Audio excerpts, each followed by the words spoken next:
లక్ష్మి గారు క్వశ్చన్స్ అండి. ఒకటి అడగండి. ఒకటి అడుగుతున్నా. కమల్ హాసన్ గారిని దశావతారంలో చూసాం.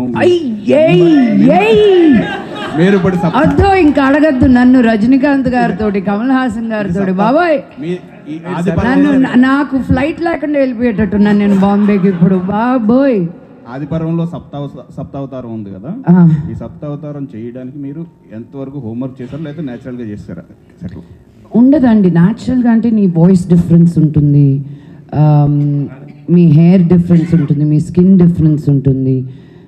నేను అక్కడే ఇప్పుడు ఏ టైంలో జరుగుతుందండి నేను డైరెక్టర్ గారితో బికాజ్ ఒకే రోజులో 3 గెటప్లు చేసేవాళ్ళం, బట్ అది సీక్వెన్షియల్గా రాదు కదా. సో అవి కనుక్కోవడం it takes a lot of work, but that is the Joy కదా. నేను చాలా ఇంట్రెస్ట్ తీసుకున్నాను క్యారెక్టర్లో అంటే ఒక ఆర్టిస్ట్గా చేసేది అదే. ఇప్పుడు నాన్నగారిని అడిగితే ఇప్పుడు మీరు డింగు డింగు డింగో డింగు అని ఎలా చేశారంటే ఆయన ఆ ఒక్క క్యారెక్టర్ గురించి మీకు అరగంట మాట్లాడతారు. ఆయన ఆ ఒక్క సీన్కి ఎలా ప్రిపేర్ అయ్యారు అని. ఒక ఆర్టిస్ట్కి ఇట్స్ అ ప్లే గ్రౌండ్. మీరు ఒక క్యారెక్టర్ ఇచ్చినప్పుడు ఎన్ని రకాలుగా ఎన్ని విధాలుగా చెయ్యొచ్చు అనేది ఒక ఎక్సైట్మెంట్ అనమాట.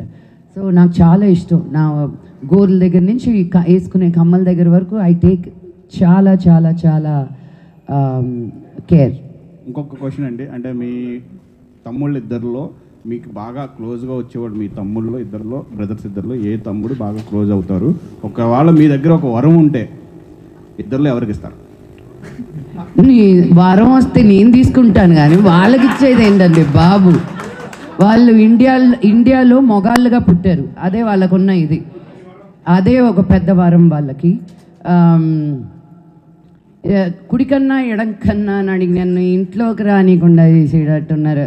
Pass question.